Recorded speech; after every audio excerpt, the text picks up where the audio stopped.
Hello बच्चों, कैसे हैं आप लोग। स्वागत है आप सभी का क्रैश कोर्स सीरीज के सेकेंड पार्ट में। तो पहले पार्ट में जो है, जैसे कि आप देखे थे पहला पार्ट, अगर नहीं देखे तो जाकर प्लेलिस्ट में पार्ट 1 जरूर देख लीजिए। क्योंकि हम लोग जो है बायोलॉजी को शुरू से स्टार्ट करके और उसको लास्ट तक जो है खत्म करेंगे इस सीरीज में, ठीक है। तो उसका पार्ट 1 हो चुका था, आज उसका पार्ट 2 है। और अभी बेसिक बायोलॉजी चल रहा है, जो कि कहने के लिए बेसिक है, लेकिन इसको आपको जो है पूरे बायोलॉजी के जो सिलेबस आपका होगा 12th में, उसमें आपका ये यूजफुल होगा, ठीक है। तो पार्ट 1 में जैसा हम लोग के देखे हुए थे कुछ बेसिक चीजें कि बायोलॉजी क्या होता है, ठीक है। और देखे थे कि कोशिका क्या होता है, प्रोकैरियोटिक क्या होता है, यूकैरियोटिक क्या होता है, अगुणित कोशिका क्या होता है, द्विगुणित कोशिका क्या होता है। फिर आप पढ़े थे कि जो कोशिका चक्र होता है वो क्या होता है। कोशिका चक्र में 2 अवस्थाएं होती हैं, एक होता है अंतरावस्था और एक होता है एम्प्रवस्था। तो उसके बारे में देखे हुए थे, ठीक है। फिर पढ़े हुए थे कि अंतरावस्था जो होता है उसमें 3 अवस्थाएं होती हैं, G1, S और G2, ठीक है। और बताइए इसमें से डीएनए का द्विगुणन किस प्रवस्था में होता है, तो S प्रवस्था में होता है। डीएनए का द्विगुणन होता है किस प्रवस्था में, S प्रवस्था में होता है। फिर पढ़े थे कि जो कोशिका विभाजन है वो 2 चरणों में होता है, एक होता है कैरियोकाइनेसिस, एक होता है साइटोकाइनेसिस।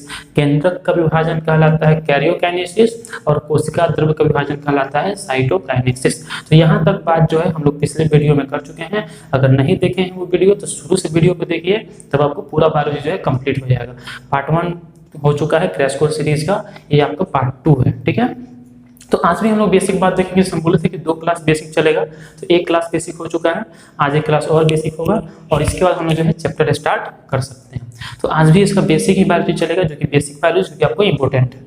तो अभी हम लोग चलिए पढ़ने जा रहे हैं कुछ बेसिक ही कोशिका विभाजन के बारे में, ठीक है। देखिए कोशिका विभाजन क्यों होता है, कोशिका विभाजन आखिर क्यों करता है। तो अपनी संख्या को बढ़ाने के लिए। कोई भी जीव जब शुरू हो, जब मतलब जीव की जो उत्पत्ति होती है वो कैसे होती है कि नर युग्मक मादा युग्मक का संलयन होता है और फिर उससे जाइगोट बनता है युग्मनज, और युग्मनज में फिर विभाजन होता है। विभाजन के फलस्वरूप युग्मनज 1 कोशिका है, फिर 2, 4, 8 कोशिकाएं ऐसे बनती चल जाती हैं और वैसे बनने के बाद जो है बहुत सारी कोशिकाओं का निर्माण हो जाता है। तो यही कोशिका विभाजन का परिणाम है कि एक कोशिका से अरबों खरबों कोशिकाएं बन जाएंगी। अभी हमारे शरीर में अरबों कोशिकाएं हैं, लेकिन अरबों कोशिकाएं किससे बनी है, एक कोशिका से बना है। एक कोशिका था, ठीक है, जाइगोट था, एक जाइगोट युग्मनज जो कि विभाजन हुआ और विभाजन होकर अभी अरबों खरबों कोशिका हमारे शरीर में उपस्थित है। तो वो सिग्निफिकेंस है, महत्व है कोशिका विभाजन का। अभी जो कोशिका विभाजन है ये 2 प्रकार का होता है। सेल डिवीजन जो होता है, कोशिका जो विभाजित होती है वह 2 प्रकार से विभाजित होती है। कौन कौन, तो एक को बोलते हैं समसूत्री विभाजन। देखो हम आपको वही बात बता रहे हैं जो आपको 12th में जरूरी है, ठीक है। तो इसीलिए जो कि ये पूरा एक चैप्टर होता है और हम पढ़ाने जाएं तो पूरा मतलब 2-3 क्लास निकल सकता है केवल एक टॉपिक में, लेकिन अभी आपको वही बता रहे हैं जो कि आपको 12th के लिहाज से पता होना चाहिए, इसलिए इसको ध्यान से देखिएगा। तो समसूत्री विभाजन या फिर इसको बोलते हैं माइटोसिस डिवीजन, ठीक है। और दूसरा विभाजन होता है जिसको कि बोलते हैं अर्ध सूत्री विभाजन, जिसको कि अंग्रेजी में बोलते हैं मियोसिस डिवीजन। तो देखिए समसूत्री विभाजन क्या होता है। तो अगर मान लीजिए कि एक कोशिका है हमारे शरीर में और उस कोशिका के अंदर 46 गुणसूत्र है। आपको पता होगा कि हमारे शरीर में जो कोशिकाएं होती हैं उनके अंदर गुणसूत्र कितना होता है, 46 होता है। तो मान लीजिए उसमें 46 गुणसूत्र है और ये विभाजन हुआ, विभाजन होकर ये 2 कोशिका बनाया, ठीक है। और दोनों कोशिका में जो क्रोमोसोम है वो 46 ही रहा। तो इस तरह के जो कोशिका विभाजन है जिसमें एक कोशिका से 2 कोशिका बनता है और दोनों में गुणसूत्र की संख्या समान रहती है, गुणसूत्रों की संख्या समान रहती है, उस विभाजन को क्या कहते हैं, समसूत्री विभाजन कहते हैं। वैसा विभाजन जिसमें एक कोशिका से कितना कोशिका बनता है, 2 कोशिका, और दोनों पुत्री कोशिकाओं में जो कोशिकाएं बनती हैं बोलते हैं पुत्री कोशिका। दोनों पुत्री कोशिकाओं में गुणसूत्रों की संख्या समान हो तो उसको क्या कहते हैं, उसको बोलते हैं समसूत्री विभाजन, ठीक है। बस इतना ही बात है। नेक्स्ट है अर्धसूत्री। अब इसमें बहुत सारी चीजें हैं लेकिन आपको इतना बस पता होना चाहिए कि समसूत्री विभाजन क्या है। तो विभाजन की वह प्रक्रिया, कोशिका विभाजन की वह प्रक्रिया जिसमें एक कोशिका से 2 कोशिका का निर्माण होता है एवं दोनों में गुणसूत्रों की संख्या समान, देखो नाम ही समसूत्री, गुणसूत्र समान होता है, तो उस विभाजन को क्या कहते हैं, समसूत्री विभाजन कहते हैं। ठीक है, नेक्स्ट है अर्धसूत्री विभाजन। इसमें देखो नाम से ही लग रहा है अर्धसूत्री, मतलब कि जिसमें जो कोशसूत्र की संख्या है वो क्या हो जाए, आधी हो जाए, उसको क्या कहेंगे, अर्धसूत्री विभाजन कहेंगे। तो जो अर्धसूत्री विभाजन है इसको अगर हम देखें तो इसमें क्या होगा, मान लीजिए एक कोशिका है, इसमें शुरू में 46 कोशसूत्र है, इसमें विभाजन हुआ और होने के बाद 2 कोशिकाएं बनी पहले, ठीक है, और दोनों में कोशसूत्र 23 है, फिर विभाजन हुआ इसमें और फिर एक से जो है 2 कोशिकाएं उत्पन्न हुई। ठीक है, ठीक है, और इसमें भी जो कोशसूत्र है वो 23 ही है, मतलब एक ही बार आधा होता है। तो ये जो कोशिका विभाजन की प्रक्रिया है जिसमें एक कोशिका से 4 कोशिका का निर्माण होता है और उसमें जो कोशसूत्र की संख्या है वो मातृ कोशिका से, मतलब जिस कोशिका से उत्पन्न हुए हैं उनसे आधी होती है, तो उस विभाजन को कहते हैं अर्धसूत्री विभाजन। ठीक है, अब देखो देख सकते हैं कि ये 2 चरणों में हो रहा है। कितने चरणों में हो रहा है, 2 चरणों में। पहले चरण में 1 से 2 बना, फिर दूसरे चरण में 2 से 4 बना, मतलब ये 2 चरणों में होता है। एक को बोलते हैं अर्धसूत्री 1, एक को बोलते हैं अर्धसूत्री 2। एक को क्या बोलते हैं, एक को कहते हैं अर्धसूत्री फर्स्ट और एक को बोलते हैं अर्धसूत्री सेकंड, या इसको आप बोल सकते हैं मियोसिस फर्स्ट, इसको बोल सकते हैं मियोसिस सेकंड। ठीक है, मियोसिस 1, मियोसिस 2। ठीक है, दोनों में मुख्य अंतर क्या है, देखो पहला अंतर कि इसमें एक कोशिका से 2 कोशिका बनता है और इसमें एक कोशिका से 4 कोशिका बनता है।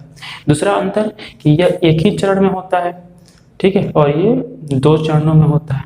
ठीक है, तीसरा अंतर कि इसमें कोशसूत्र की संख्या समान रहती है और इसमें कोशसूत्र की संख्या आधी हो जाती है। और देखो यही विभाजन होगा तो अगुणित कोशिका उत्पन्न होगा, पढ़े थे ना द्विगुणित और अगुणित कोशिका। तो अगर कोई द्विगुणित कोशिका है, मान लो द्विगुणित कोशिका, और उसमें अर्धसूत्री विभाजन हो जाए तो कोशसूत्र कैसा हो गया, आधा आधा, और उसी को तो अगुणित कोशिका बोलते हैं जिसमें कि गुणसूत्र कितना हो, आधा हो, द्विगुणित कोशिका से बताया था पिछले क्लास में। तो वही जो मतलब जब अर्धसूत्री विभाजन होता है कोशिका में तो अगुणित कोशिका का निर्माण होता है। ठीक है, तो ये हुआ आपको समसूत्री विभाजन और अर्धसूत्री विभाजन। वैसे विभाजन इसमें एक कोशिका से 2 कोशिका बनता है तो समसूत्री, जिसमें 1 से 4 कोशिका बनेगा उसको बोलेंगे अर्धसूत्री। जिसमें गुणसूत्र की संख्या समान रहेगी वो समसूत्री, जिसमें गुणसूत्र की संख्या आधी हो जाए उसको बोलेंगे अर्धसूत्री विभाजन। जिसमें जो 1 चरणों में हो वो समसूत्री और जो 1 से अधिक चरणों में हो वो अर्धसूत्री। जनरली मतलब 2 चरणों में हो वो अर्धसूत्री। जनरली हमारे शरीर में जितने भी विभाजन हो रहे हैं कोशिकाओं में वो सभी के सभी समसूत्री विभाजन है। जितनी भी कोशिकाएं विभाजित हो रही है शरीर में वो सभी हो रही है किससे, समसूत्री विभाजन से हो रही है। तो ये कब होता है, ये होता है केवल युग्मक जनन के समय। कब होता है ये, युग्मक जनन, मतलब कि गैमेटोजेनेसिस। गैमेटोजेनेसिस क्या होता है, तो गैमेटोजेनेसिस होता है युग्मक का निर्माण। ठीक है, शुक्राणु एवं अंडाणु का निर्माण कहलाता है युग्मक जनन, गैमेटोजेनेसिस। तो जब युग्मक का निर्माण होता है, मतलब कोशिका से युग्मक बनता है, तो उस समय कौन सा विभाजन होता है, उस समय होता है अर्धसूत्री। और इसीलिए युग्मक में कोशिका की संख्या है वो आधी रहती है। हमारे युग्मक में शुक्राणु और अंडाणु में क्रोमोसोम कितना होता है, 23 होता है। शुक्राणु में भी अंडाणु में भी, बाद में दोनों मिल जाता है तो जाइगोट में फिर 46 हो जाता है ना, और इसके बाद फिर समसूत्री विभाजन होता है। मतलब केवल जब युग्मक निर्माण होना होता है तभी होता है अर्धसूत्री विभाजन, अन्यथा हमेशा होता है समसूत्री विभाजन। इसको याद रखिएगा। मानव में हम बोल रहे हैं, बाकी सब जीव में अलग अलग है। मनुष्य की हम बात करें, मनुष्य में केवल युग्मक जनन के समय अर्धसूत्री विभाजन होता है, बाकी सभी समय होता है समसूत्री विभाजन।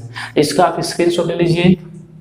ठीक है, आपको इसका नोट्स भी मिल जाएगा, लेकिन अभी इसका आप स्क्रीनशॉट ले लीजिए अभी के लिए, तो मालूम रहे कि क्या क्या पढ़े हैं। और क्लास के बाद जो है जितना स्क्रीनशॉट लिए उसको एक बार देख लेना है और उसको सही तो थोड़ा लिख भी लेना है। ठीक, तो रिविजन हो जाएगा क्लास का। ठीक है, स्क्रीनशॉट ले लिए। ठीक है, तो अभी हम लोग जो है देख लिए कोशिका विभाजन कितने प्रकार का होता है और कैसे कैसे होता है। ठीक है, अभी हम लोग देखेंगे एक और जो बहुत बेसिक चीज़ है जो बहुत आपको यूज आएगा पूरे चैप्टर में, वो है रक्त। ठीक है, इसे बोलते हैं ब्लड, रक्त। ठीक है, देखो रक्त लेकिन रक्त अगर पढ़ाया जाए तो पूरा 3-4 क्लास लग जाएगा रक्त पढ़ाने में, लेकिन अभी हम लोग उतना ही बात करें रक्त का जो कि आपको 12th में यूज आएगा। ठीक है, तो देखो रक्त जो होता है इसके अध्ययन को क्या कहते हैं, तो रक्त के अध्ययन को कहते हैं हीमेटोलॉजी। ठीक है, रक्त के अध्ययन को क्या कहते हैं, हीमेटोलॉजी कहते हैं। ठीक है, रक्त के अध्ययन को क्या कहते हैं, हीमेटोलॉजी कहते हैं। और रक्त क्या है, तो रक्त एक तरल संयोजी उत्तक है। रक्त क्या है, रक्त एक तरल संयोजी उत्तक है। तरल संयोजी उत्तक का मतलब क्या है कि तरल है ना, फ्लूइड है ना, सॉलिड तो है नहीं, ठोस तो है नहीं, तरल है। और संयोजी उत्तक है। संयोजी उत्तक कौन होते हैं, वैसे उत्तक जो शरीर को जोड़ते हैं, वैसे उत्तक शरीर को जोड़ते हैं उनको क्या कहते हैं, संयोजी उत्तक कहते हैं। तो रक्त शरीर को जोड़ता है कैसे, हम जो सांस ले रहे हैं तो हवा कहाँ जा रहा है, फेफड़े में, और फेफड़ा से ऑक्सीजन को उठाकर पूरे शरीर में कौन पहुंचा रहा है, ऑक्सीजन को कौन पहुंचा रहा है, रक्त पहुंचा रहा है। ठीक है, वैसे ही कोशिकाओं से जो CO2 निकल रहा है उसको रक्त में लेकर कौन आ रहा है, सॉरी फेफड़ा में लेकर कौन आ रहा है, रक्त आ रहा है। मतलब रक्त क्या है, रक्त एक तरल संयोजी उत्तक, संयोजी उत्तक है जो कि फेफड़ा को पूरे शरीर से जोड़ा, तो यह एक तरल संयोजी उत्तक है। रक्त जो है ये क्षारीय होता है। तुम्हें पता होगा पीएच मान के बारे में, पता होगा कि अगर वैल्यू पीएच का मान, एक पीएच स्केल होता है जिसका खुद सोरेंस ने किया था, है ना, तो उसे बता देते हैं। इसमें 1 से लेकर 14 तक लिखा होता है, बीच में होता है 7.0। तो अगर किसी चीज़ का पीएच मान 7 से कम आता है तो अम्लीय होता है, 7 से अधिक आता है तो क्षारीय होता है। रक्त का जो पीएच मान है वो 7.40 होता है। तो बताओ ये अम्लीय होगा कि क्षारीय होगा, कैसा होगा, क्षारीय होगा। ठीक है, तो रक्त कैसा होता है, रक्त एक यह हल्का क्षारीय होता है, यह कैसा होता है, हल्का क्षारीय होता है। और इसका पीएच मान होता है 7.40। इसका पीएच कितना होता है, पीएच होता है 7.40। अब देखो रक्त जो है ना इसको हम 2 भाग में बांटते हैं। रक्त को हम बांटते हैं कितने भाग में, 2 भाग में। एक को बोलते हैं रक्त प्लाज्मा और एक को बोलते हैं रक्त कोशिका। एक को क्या बोलते हैं, रक्त प्लाज्मा, और एक को बोलते हैं रक्त कोशिका। रक्त प्लाज्मा जो है ये कुल रक्त का 55% होता है, और रक्त कोशिका जो है ये कुल रक्त का 45% होता है। मतलब मान लो अगर 100 ml ब्लड है, रक्त है, उसमें से 100 ml में से 55 ml केवल क्या होगा, रक्त प्लाज्मा होगा। 45 ml क्या होगा, 45 ml जो है वो रक्त कोशिका होगा। अब देखो रक्त प्लाज्मा जो है इसमें फिर 3 चीजें होती हैं। इसमें अगर देखा जाए तो 90 से 92% जल होता है, 7% इसमें जो होता है प्रोटीन होता है। प्रोटीन में कौन कौन होता है, तो प्रोटीन में होता है फाइब्रिनोजेन। ठीक है, प्रोटीन कौन कौन होता है, फाइब्रिनो। अब जल के बारे में तो ही कुछ पढ़ना है, प्रोटीन देखते हैं कौन कौन होता है। हालांकि इसके बारे में विस्तार से 11वीं क्लास में पढ़ना था, अभी हम नाम बता जा रहे हैं, लेकिन उसके बारे में विस्तार से चर्चा आप नहीं करेंगे, आपको भी नहीं जानना है। ठीक है, बस नाम जान लीजिए। तो फाइब्रिनोजेन, प्रोथ्रोम्बिन, एल्ब्यूमिन, ठीक है, और है ग्लोब्यूलिन। तो ये जो है रक्त में प्रोटीन है। इसमें से इन दोनों का काम होता है रक्त को थक्का जमाना। इनका काम क्या होता है, रक्त का थक्का जमाना। मतलब मान लो कहीं कट गया, वहाँ से ब्लीडिंग होने लगा, तो वहाँ थक्का बनाने का काम कौन करता है, ये दोनों प्रोटीन करते हैं। एल्बुमिन जो है इसका काम होता है शरीर में जल का संतुलन बनाकर रखना। शरीर में जल का संतुलन बनाना काम होता है किसका, एल्बुमिन का। ग्लोबुलिन जो है इसका काम होता है प्रतिरक्षा तंत्र को मजबूत करना। मतलब बीमारी से लड़ने की जो क्षमता है शरीर की उसको मजबूत करने का काम करता है। ठीक है, और इसमें साथ में 1 से 3% अन्य पदार्थ होते हैं। अब जो अन्य पदार्थ हैं इसमें तुमको जो है ग्लूकोज, है ना, वसा और जितनी भी चीजें हैं वो इसमें आ जाएंगी। रक्त कोशिका जो है ये होता है 3 प्रकार का। एक होता है RBC, इसको बोलते हैं रेड ब्लड सेल, मतलब लाल रक्त कोशिका। एक होता है WBC, इसको बोलते हैं व्हाइट ब्लड सेल, श्वेत रक्त कोशिका। और एक होता है प्लेटलेट्स, जिसको भी बोलते हैं बिंबाणु। ठीक है, आरबीसी का एक और नाम होता है इरिथ्रोसाइट, ये याद रखना है। आरबीसी का एक और नाम क्या होता है? Erythrocyte, site, erythrocyte. डब्ल्यूबीसी का एक और नाम होता है ल्यूकोसाइट। डब्ल्यूबीसी का एक और नाम होता है ल्यूकोसाइट। और प्लेटलेट्स का एक और नाम होता है थ्रोम्बोसाइट। ठीक है, देखो क्या क्या देखें कि रक्त कैसा उत्तक है, तो रक्त निर्जीव उत्तक है। रक्त के अध्ययन को क्या कहते हैं? हीमेटोलॉजी। रक्त का पीएच कितना होता है? 7.40। ठीक है, रक्त में रक्त प्लाज्मा कितना होता है? 55%। रक्त कोशिका कितना होता है? 45%। रक्त प्लाज्मा में क्या क्या होता है? 90 से 92% जल। अब ये मत सोचना कि सर 55% ये है, 90 से 92% कैसे हो गया? 55 का 90 से 92%, मतलब जो 55% है ना, उसमें 90 से 92% क्या है? जल है। 7% प्रोटीन है, 3% अन्य पदार्थ है। जो प्रोटीन है उसमें तुमको फाइब्रिनोजेन, प्रोथ्रोम्बिन, एल्बुमिन और ग्लोब्यूलिन है। ठीक है, ग्लोब्यूलिन। ठीक है, फाइब्रिनोजेन और प्रोथ्रोम्बिन का काम है रक्त का थक्का बनाना, एल्बुमिन का काम है जल का संतुलन करना, ग्लोबुलिन का काम है प्रतिरक्षा तंत्र को मजबूत करना। रक्त कोशिका कम होता है, 45% होता है। देखो जो रक्त प्लाज्मा है ये रक्त का निर्जीव भाग है। ठीक है, और जो रक्त कोशिका है ये रक्त का सजीव भाग है। ये रक्त का कौन भाग है? सजीव भाग। रक्त कोशिका जो है ये होता है 45% और ये होता है 3 प्रकार। एक होता है आरबीसी, डब्ल्यूबीसी, प्लेटलेट्स। आरबीसी को क्या कहते हैं? इरिथ्रोसाइट। डब्ल्यूबीसी को क्या कहते हैं? ल्यूकोसाइट। प्लेटलेट्स को क्या कहते हैं? थ्रोम्बोसाइट कहते हैं। ठीक है, इसका आप स्क्रीनशॉट ले लेंगे। अभी हम लोग इसके बारे में कुछ खास बात नहीं करेंगे, इनके बारे में थोड़ा सा बात करेंगे, आरबीसी के बारे में, डब्ल्यूबीसी के बारे में और प्लेटलेट्स के बारे में। तो इसका जो है आप स्क्रीनशॉट ले लेंगे। ठीक है, तो अभी जो हम देख लिए कि रक्त में रक्त प्लाज्मा क्या होता है और रक्त कोशिका क्या होता है। तो हम देखें कि रक्त कोशिका जो है वो 3 प्रकार का होता है। एक होता है आरबीसी, एक होता है डब्ल्यूबीसी, एक होता है प्लेटलेट्स। चलो तीनों के बारे में थोड़ा सा बात कर लेते हैं। तो पहले बात कर लेते हैं आरबीसी का। आरबीसी को क्या कहते हैं? आरबीसी को कहते हैं इरिथ्रोसाइट। ठीक है, इरिथ्रोसाइट। इरिथ्रोसाइट कितना होता है? तो इरिथ्रोसाइट लगभग 50 से 55 लाख होता है पर MMQ ऑफ ब्लड। थोड़ा सा अंग्रेजी हो गया, कोई बात नहीं।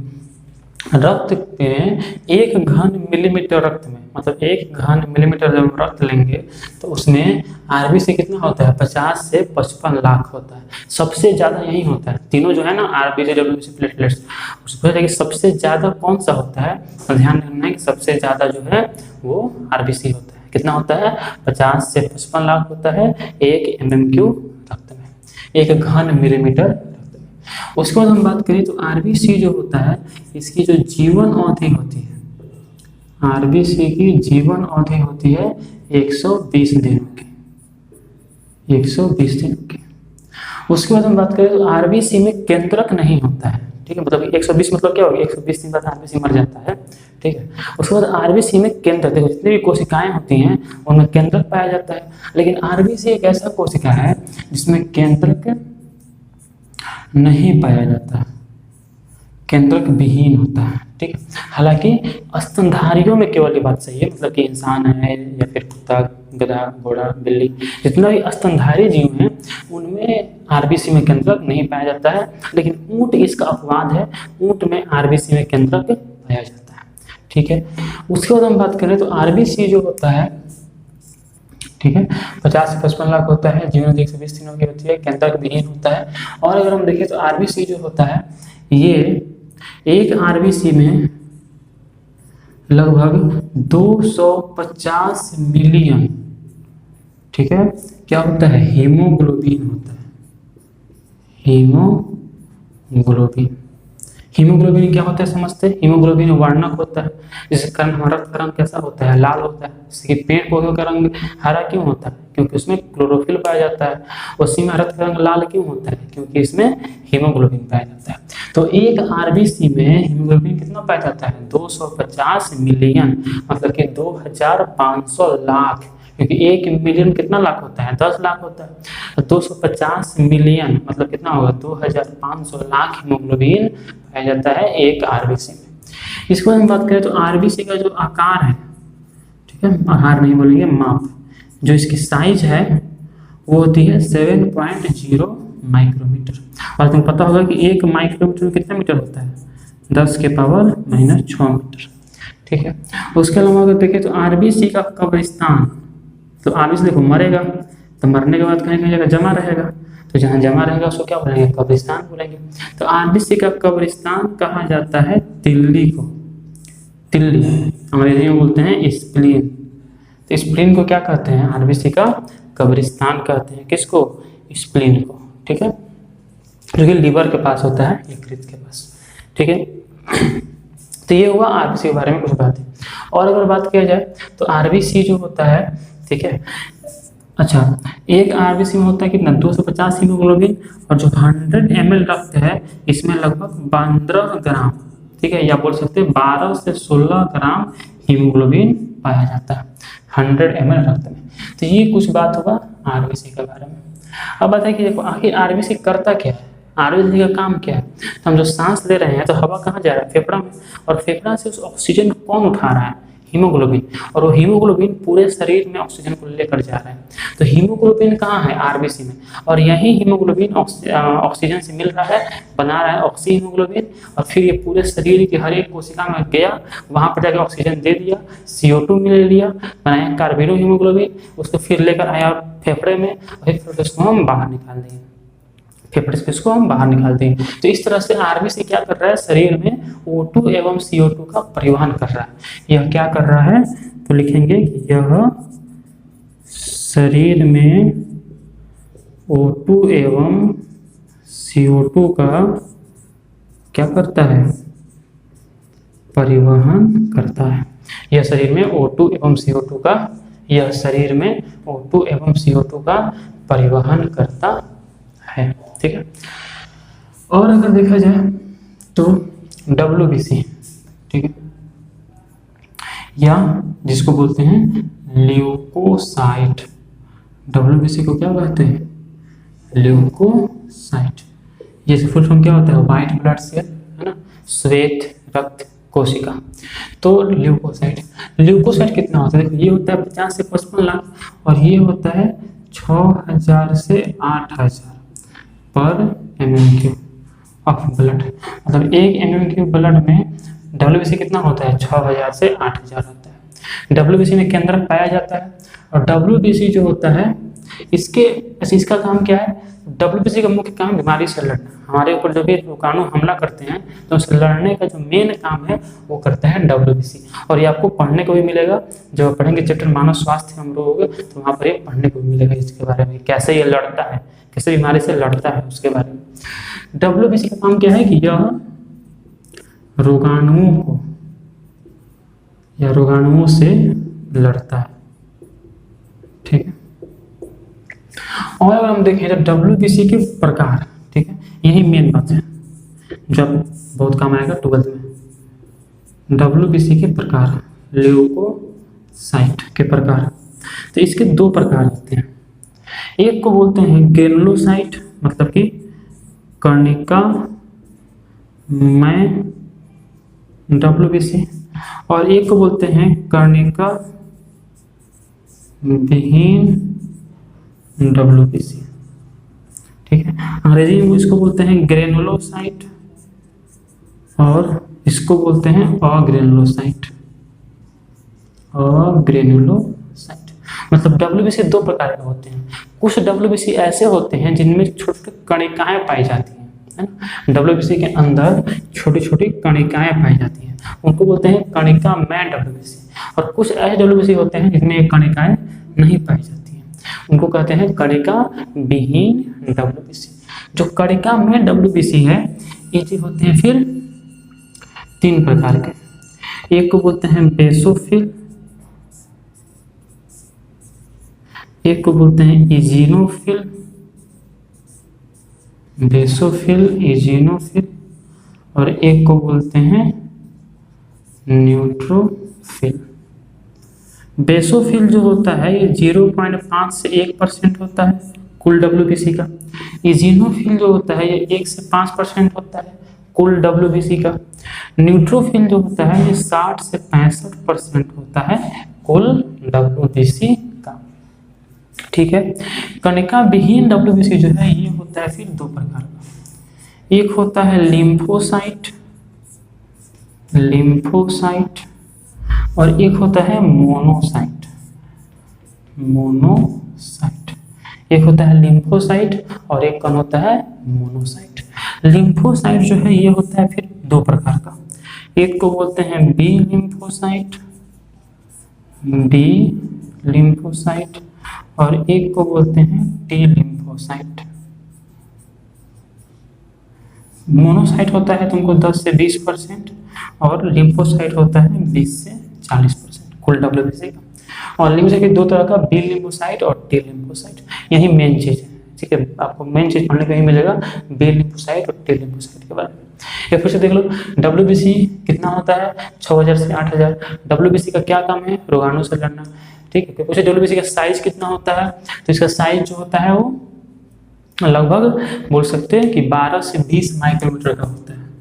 कितना होता है, 12 से 20 माइक्रोमीटर का। इसका कितना होता है 7 माइक्रोमीटर, इसका होता है 12 से 20 माइक्रोमीटर। डब्ल्यूबीसी के कितने प्रकार होते हैं, तो दो प्रकार होते हैं। कणिका में उसके अंदर कणिकाएं पाई जाती हैं। अब वो कणिका क्या है, सबको क्या काम है, हमको नहीं जानना है। ठीक है, 12th के बाद पढ़ोगे तो मिलेगा। कणिका विहीन डब्ल्यूबीसी में कणिकाएं नहीं पाई जाती हैं। ये फिर तीन प्रकार के, बेसोफिल, इजिनोफिल, न्यूट्रोफिल। बेसोफिल सबका परसेंटेज लिखे हुए हैं। फिर कणिका विहीन तुमको लिम्फोसाइट और मोनोसाइट। कणिका विहीन में जो लिम्फोसाइट है वो फिर बी लिम्फोसाइट, टी लिम्फोसाइट। अच्छा बात है कि बी का मतलब क्या है, तो बी का मतलब है बोन मैरो, मतलब कि अस्थि मज्जा। देखो जितने भी रक्त कोशिकाएं हैं, चाहे आरबीसी हो, चाहे डब्ल्यूबीसी हो, चाहे प्लेटलेट्स हो, इन सबका निर्माण कहाँ होता है, तो इन सबका निर्माण होता है अस्थि मज्जा में। इन सबका निर्माण कहाँ होता है, अस्थि मज्जा, बोन मैरो, जो कि आपके बोन के अंदर होता है। जो हड्डियां हैं, सभी हड्डियां नहीं, जैसे जो लंबी हड्डियां हैं, ठीक है, ज़्यादा लंबी भी नहीं, मतलब मीडियम साइज की जो हड्डियां हैं, तो ज़्यादा छोटी हड्डियां उसमें नहीं, ज़्यादा बड़ी हड्डी है उसमें नहीं, जो मीडियम साइज का हड्डी है उसमें पाया जाता है अस्थि मज्जा। और इसी अस्थि मज्जा में कुछ स्टेम कोशिकाएं होती हैं, और वही स्टेम कोशिकाएं आरबीसी, डब्ल्यूबीसी, प्लेटलेट्स का निर्माण करती हैं। तो उसमें से जो लिम्फोसाइट बोन मैरो में बनता है और वहीं पर परिपक्व भी होता है, उसको बोलते हैं बी लिम्फोसाइट। बी मतलब बोन मैरो। और कुछ लिम्फोसाइट ऐसे हैं जो बनते तो हैं बोन मैरो में, लेकिन जाकर परिपक्व होते हैं थाइमस में। थाइमस क्या है, एक ग्रंथि है जो कि यहाँ पर एक हड्डी है, इसका नाम है एस्टर्नम। यहाँ जो हड्डी है क्या नाम है इसका, एस्टर्नम। इसके पीछे एक ग्रंथि है, उसका नाम है थाइमस। तो जाकर थाइमस में अगर परिपक्व होता है, टी मतलब थाइमस, जाकर थाइमस में परिपक्व होता है उसको क्या बोलते हैं, उसको बोलते हैं टी लिम्फोसाइट। बी लिम्फोसाइट और टी लिम्फोसाइट। ठीक है, तो ये हुआ आपको डब्ल्यूबीसी के बारे में। ठीक है, नेक्स्ट बात है आपको प्लेटलेट्स,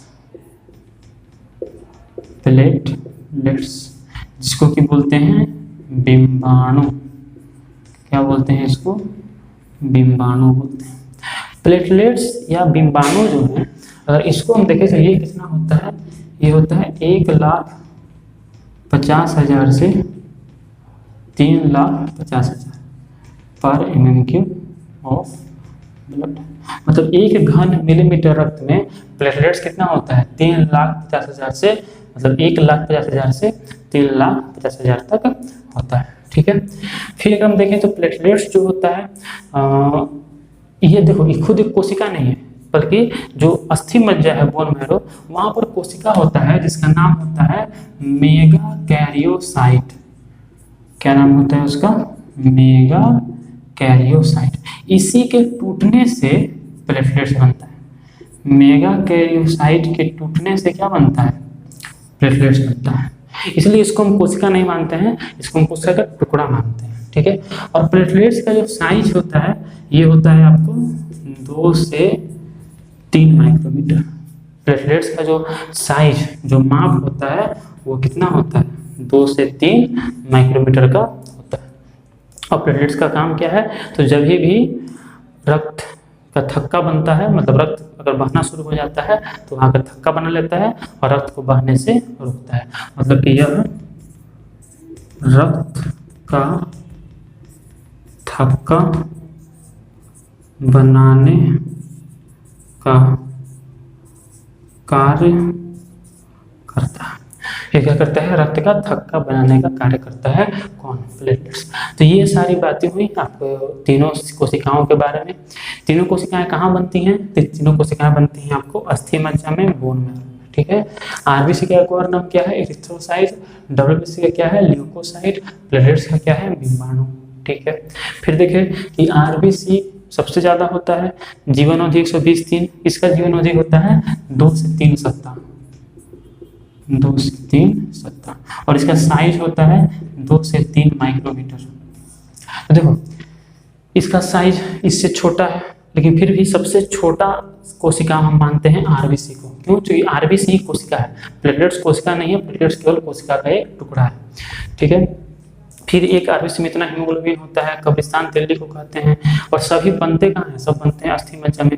अच्छा हम पूछे, बताओ डब्ल्यूबीसी का, अच्छा हम लाइफ नहीं लिखे हैं, जीवन अवधि क्यों नहीं लिखे हैं? क्योंकि सबका जीवन अवधि अलग अलग होता है, किसी का 1 महीना, किसी का 2 महीना, किसी का साल। तो आपको बोर्ड में तो नहीं आता। ठीक, 12th अगर आप 11th में तो हम बताते हैं, अभी आपको केवल बोर्ड के लिए जो जरूरी है वो बता रहे हैं हम, उसमें आपको ये नहीं आएगा।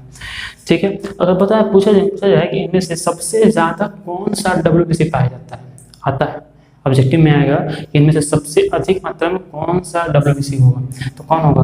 न्यूट्रोफिल। और सबसे कम कौन होगा? तो सबसे कम बेसोफिल होगा।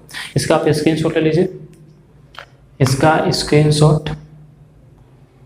ठीक है, ले लिए। आपको ये नोट्स भी मिल जाएगा, लेकिन फिर भी इसका स्क्रीनशॉट लेकर बेहतर होगा खुद से इसको देखना क्लास खत्म होने के बाद, और इसको एक बार लिख भी लेना। ठीक है, ले लिए स्क्रीनशॉट। 1 2 3। ठीक है, चलिए ठीक है। तो आज के वीडियो को यहीं पर खत्म किया जाएगा। आपको हर एक अल्टरनेट जैसे हम प्रॉमिस किए हुए हैं, आपको वीडियो मिल जाएगा। ठीक है। और ये जो वीडियो सीक्वेंस रहेगा, ठीक है, चाहे वीडियो को भी रहे, लेकिन आपको सीक्वेंस जो होगा ये आपको पूरा बायोलॉजी खत्म हम करेंगे। ठीक है, अगर सब कुछ सही रहा तो। ठीक है, तो ठीक है, पढ़ाई करते रहे अच्छे से, इसको देख लीजिएगा, आपको PDF जल्दी ही मिल जाएगा। ठीक है, और पढ़ाई करते रहिए अच्छे से, इसका नोट्स बनाइए, याद कीजिए। बायोलॉजी का टेंशन नहीं लीजिए, अगर नहीं भी पढ़े बायोलॉजी अभी तो कोई बात नहीं, अगर हम रहेंगे तो बायोलॉजी आपको कंप्लीट कर देंगे। ठीक है, फिर कंप्लीट हो जाएगा जो भी लोग रहेंगे। चलिए ठीक है, पढ़ाई करते रहें। बहुत बहुत धन्यवाद।